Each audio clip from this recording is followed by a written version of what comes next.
cruelest form of forgetting is when a country forgets its own defenders. Let us know in the comments section below. What do you think should happen when the people we honor are suddenly ignored? You're not in the system. Trevor Banks didn't even glance up when he said it. The words were tossed out like expired coupons, as though the man standing in front of him had wandered in to complain about a missing magazine subscription. His fingers kept clicking away at the keyboard, a rhythm of bureaucracy and indifference loud in the silence of the benefits office.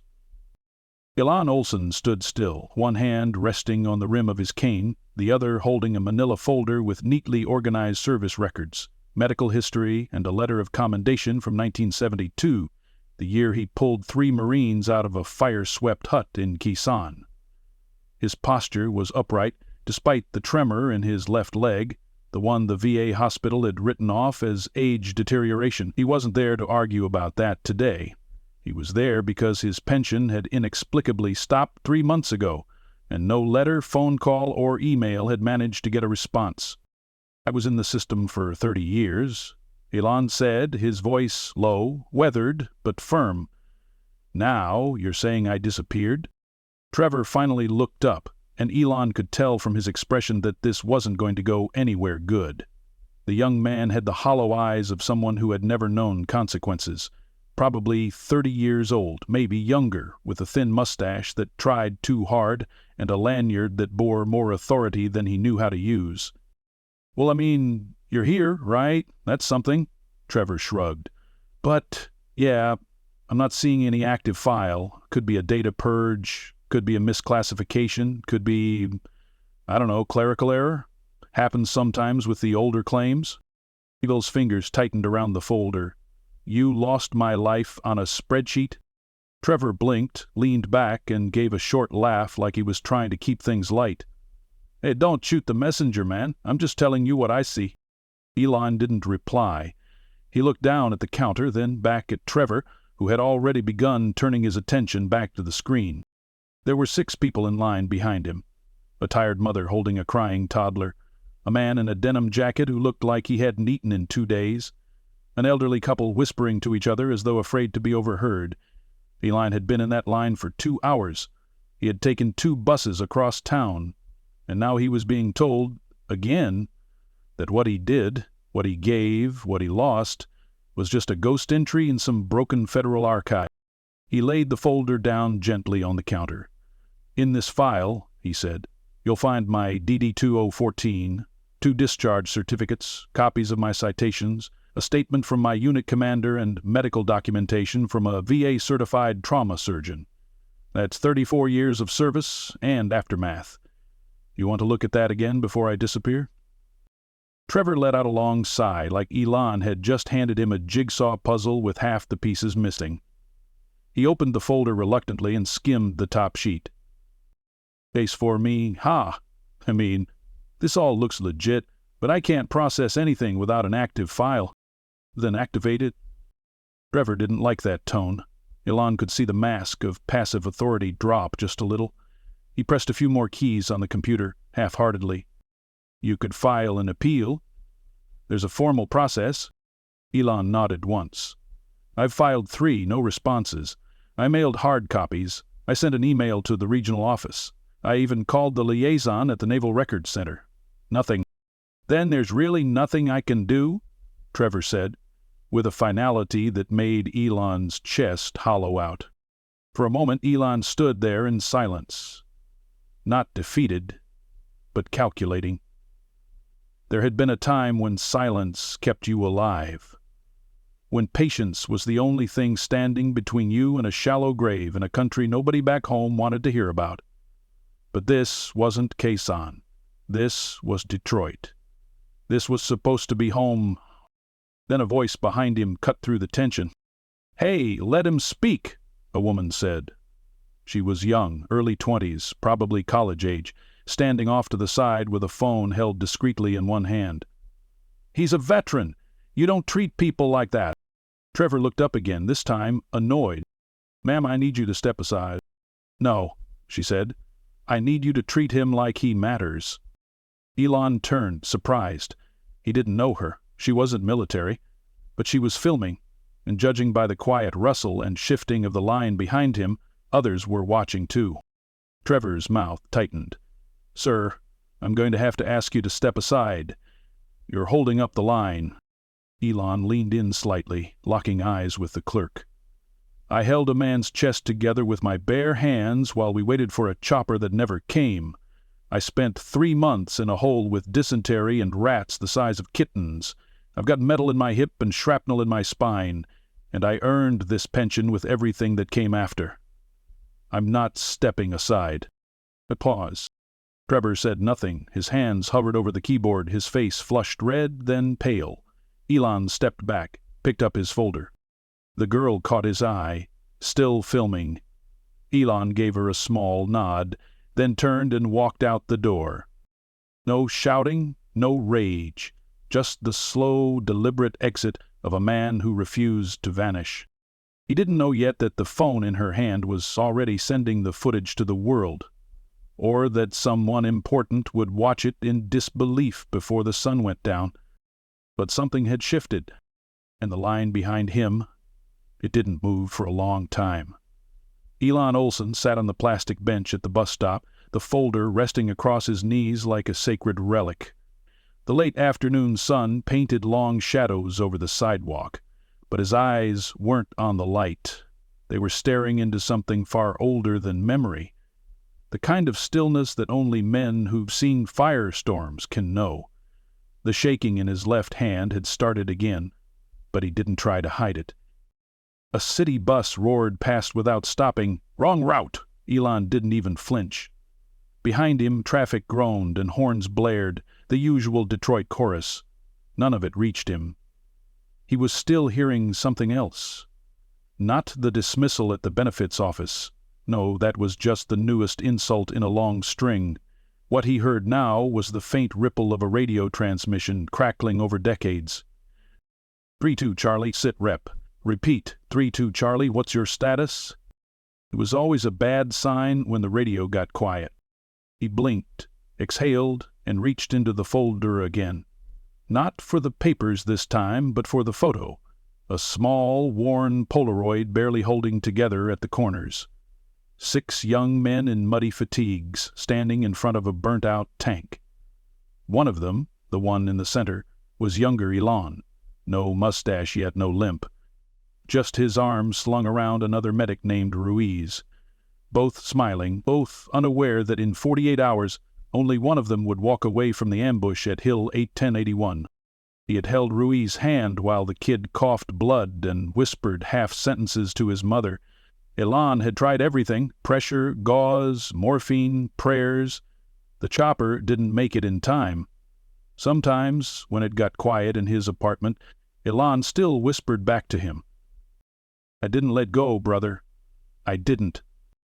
The sound of a phone vibrating snapped him back. He reached into his coat and pulled it out. "Unknown number," he answered, his voice dry but firm. "Olson?" A pause. "Mr. Olson," a woman's voice said. Professional, clipped. "This is Kelsey Graham with Channel 7 News. I hope I'm not catching you at a bad time. Depends what kind of time you're trying to catch." Another pause. She adjusted. "I saw the footage, the video from the benefits office. It's gaining traction, nearly 50,000 views in under an hour. People are upset." Elon said nothing. "I'd like to speak with you, on camera if possible, your story." "No," he cut her off, not harshly, just final. "It's not a story, it's my life." She didn't miss a beat. "Then, let's tell it the way it should be told." He hesitated, not because he wanted recognition, but because something in her tone wasn't performative. It wasn't pity either. It was purpose. "You can meet me at Ralston Park," he said, "by the War Memorial. I'll be there in 20. He hung up. The bus arrived 10 minutes later, belching smoke as it groaned to a stop. Elon rose slowly, bones protesting, and climbed aboard. The driver, a man maybe in his 40s, glanced at the folder, then at Elon's face. "Vietnam?"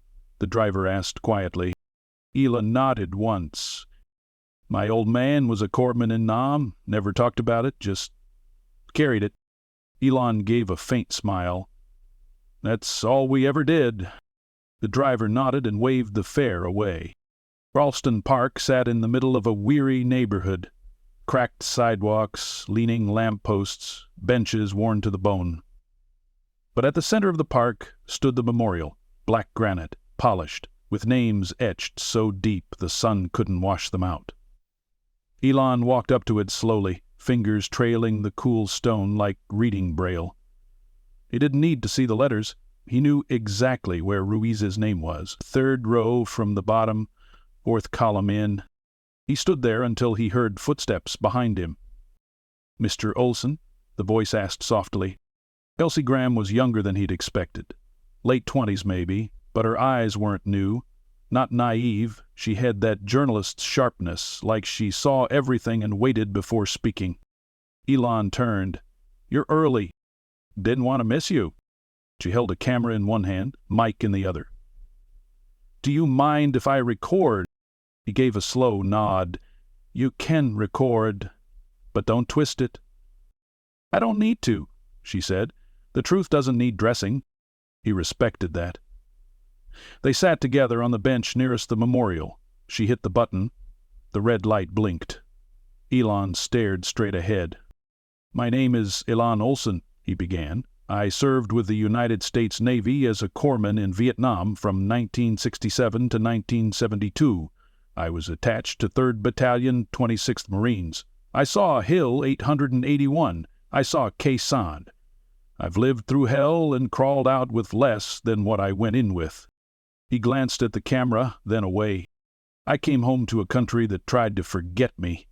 For decades I asked for nothing except what was promised. I paid my taxes, I kept my head down, and last week I was told I no longer exist in the records of the government I bled for." Kelsey let the silence sit. She didn't interrupt.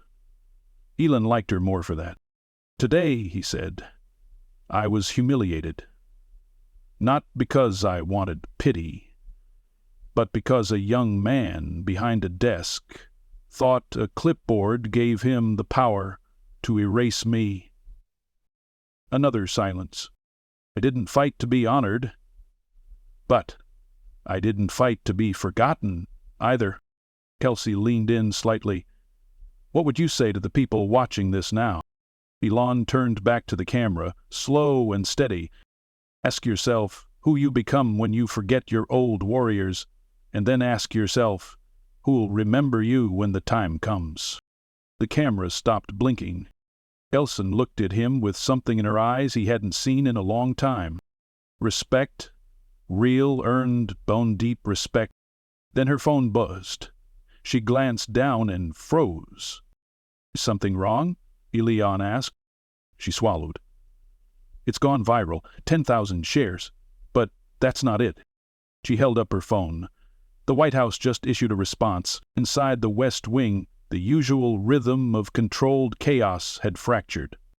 Marcus Levine, senior communications aide to the chief of staff, stood frozen halfway through an email draft when his phone vibrated twice, then again. 3 emergency texts from 3 different contacts, all flagged, PR crisis, veteran Mayo. His pulse quickened, not out of fear, but out of something worse.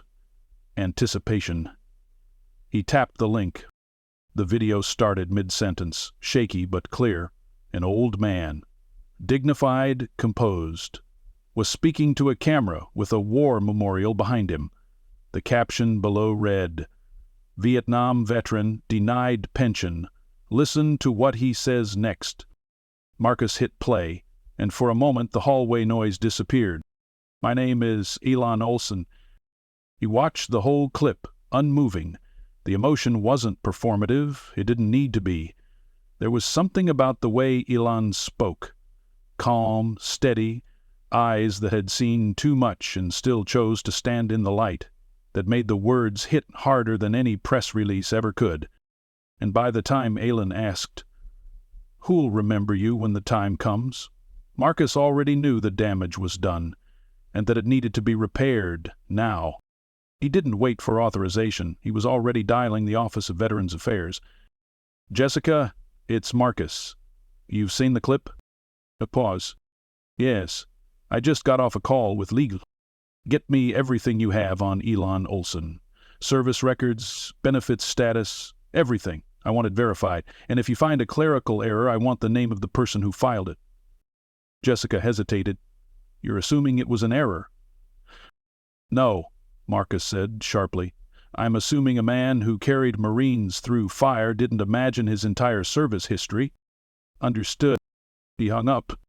Across the country, in a dimly lit living room in Detroit, Elon sat beside his daughter Lindsay, who was still catching her breath from work. She wore a faded scrubs top and had a notepad in one hand, half grocery list, half stress doodles. When she came in earlier, she hadn't known about the interview. Elon hadn't planned to tell her, but Kelsey's voice had popped up on the evening news before she even got her shoes off. You went viral, Dad, she said, half grinning, half worried. On purpose? Elon sat quietly, eyes on the muted TV screen. A replay of his words flashed again. I didn't plan it. The girl in the lobby recorded it. Kelsey reached out. Thought it was time someone heard it. Lindsay sighed, leaning forward on the couch. It's powerful. You sound like you've been waiting 50 years to say that. Yeah. They sat in silence for a moment. The hum of the fridge and the buzz of an outside street lamp were the only sounds. Lindsay finally broke the quiet. You think they'll do anything about it? I didn't do it for them, Elon said, folding his hands. I did it for the ones who aren't here anymore. For Ruiz, for Myers, for all the guys whose files were lost before anyone ever looked for them. Lindsay nodded, but her fingers twitched. She had the same steady strength as her father, but there was fire behind her restraint. Still, someone's got to answer for it. Just then, Elon's old flip phone rang. He stared at it. Lindsay blinked. You gonna get that? The screen simply read, restricted number. Here he answered. Mr. Olson, a calm male voice said. This is Marcus Levin, senior aide to the White House Chief of Staff. I'm calling on behalf of the administration. Ellen's brow furrowed. You're... Who? I work with Federal Communications. The President saw your video, sir. We're investigating what happened to your pension status. Is that so? Yes, sir. I'm calling to assure you this is not a courtesy. This is an action call. Your records are being reviewed, but we also... Well, we'd like to speak to you in person. Lindsay stared at her father. Elon motioned for her to stay silent. You're flying someone out here? He asked. Actually, Marcus replied, we'd like to fly you in, if you're comfortable, to Washington. We'd like to speak face to face. There's an opportunity to make this right. There was a pause. You think one meeting erases 50 years? Elon asked. No, sir. I think it starts with a conversation, and this country is overdue for one with men like you. Another pause. Who's paying for the flight? Elon asked dryly. Marcus chuckled. We are, sir, and we'll arrange accommodations. You'll be treated as you deserve to be. Juan didn't say yes. He didn't say no. But when he hung up, he looked over at Lindsay and said, Help me pack. The plane touched down the next morning. Elon had never liked flying, especially since his hearing started to go on the left side. But something about looking out the window, watching the country spread beneath him like an open map, made him feel something unexpected, weightless. At Reagan National, a uniformed Marine stood at the gate with a placard, M.R. Elon Olson. The moment he stepped off the plane, the Marine stood straight and saluted. Elon stopped, blinked once, then returned the salute. Not a soul in the terminal said a word, but every eye was on them. A few even clapped softly. Elon didn't wave, didn't smile. He just walked forward, upright as ever, like a man who had finally been seen. The car ride to the White House was quiet, until the driver turned and said, Sir, you changed a lot of minds yesterday. Elon looked out the window. I didn't want to change minds, he said. I just wanted to remind them. Outside, just ahead, the gates of the White House came into view, clean, gleaming. Waiting. The Roosevelt room was quiet, the kind of stillness reserved for moments when the country shifted just a little on its axis. Elon Olson sat in the center chair, flanked by two advisors, a legal liaison from Veterans Affairs and a uniformed officer with silver stars on his shoulder. Across from him sat Marcus Levin, poised and ready, but not rehearsed. The cameras weren't on yet. That would come later. His part was private. "Mr. Olson," Marcus began, folding his hands, "before anything else, I want to say something I'm not sure you've heard enough in your life." He leaned forward. "Thank you for your service, thank you for your sacrifice, and thank you for your courage, not just in combat, but in standing up when it would have been easier to disappear." Elon gave a subtle nod. "I didn't do it for applause." "I know," Marcus said softly.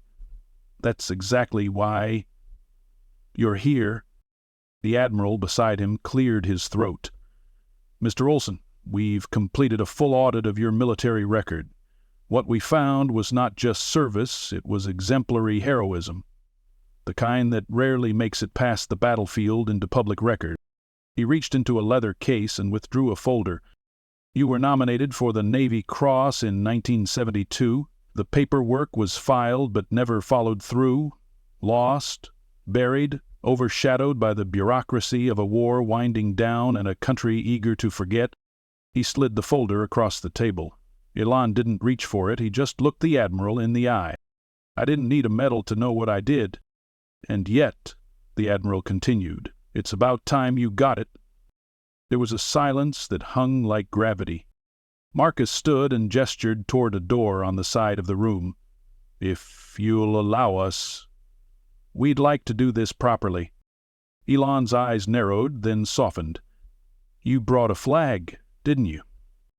"3, Marcus said, smiling, "and someone who insisted on presenting it himself." The next few minutes passed in a blur. Elon was ushered into a smaller, quieter chamber, not the Oval, too political. This was the treaty room, still intimate, still solemn. A few reporters stood silently in the back, cameras ready but respectful. And then the president entered.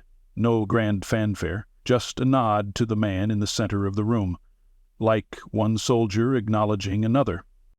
"Mr. Olson," the president said, "I owe you more than words, but I'll start with those anyway." He held out a small box and opened it. Inside gleamed the Navy Cross. Elon didn't flinch, didn't tear up. He just accepted it with the same dignity he carried into the jungle 5 decades ago. Then came the folded flag, held out with care by a young corporal whose hand trembled slightly as she offered it. Elon looked her in the eye and accepted it with a steady hand. When the ceremony ended, he was offered the chance to speak. He didn't want a podium. He didn't want a lecture. But he stood, looked into the cameras now watching across the country, and spoke anyway. "I've waited 50 years to be seen. But I didn't come here for me. I came for every veteran who's ever walked into a government office and been made to feel invisible." His voice held. "We are not lost paperwork. We are not outdated files. We are the spine of this country, and we don't need to yell to be heard. We just need someone to listen." He stepped back. No applause, just silence. Then soft nods and slowly, hands reaching together in quiet, steady respect. Later that evening, back in Detroit, Lindsay opened the front door and nearly dropped her phone. The front lawn was packed. Not with protesters. Not with press. With neighbors. With veterans. With teenagers holding thank you signs and old men in worn ball caps offering salutes. Someone had hung a banner across the porch. "Welcome home, Elon." He didn't say anything when he stepped out of the car. He just stood there, hand clutching the folded flag against his chest, Navy Cross pinned above his heart, and watched as the people who once overlooked him now stepped forward. A young boy no older than 10 walked up, holding a single photograph. It was a printout from the viral video. Elon speaking at the war memorial. The boy looked up at him and asked, were you scared back then, in the war?" Elon crouched, knees protesting, but he met the boy eye to eye. "Every day. But courage isn't not being scared, it's doing what's right anyway." The boy nodded like he understood, even if only a little. From behind the crowd, Kelsey Graham raised her phone and hit record once more. This wasn't for views, this was for the record. And a record that wouldn't be lost again. That night, Elon sat on the porch beside Lindsay. The crowd had thinned, the sun long gone. The Navy Cross lay on the table beside his coffee. The folded flag rested on his lap like a sleeping child. "You didn't ask for any of this," Lindsay said. "I didn't," he replied. "But I'm glad it happened. Not for me. For the next one. Maybe now someone will listen a little sooner." She reached over and took his hand. From the quiet street a single car passed and slowed. The driver rolled down the window and called out, "Thank you, Mr. Olson." Elon smiled, faint and true. He didn't respond. He just lifted the flag to his chest and closed his eyes, the weight of history now met with the peace of recognition.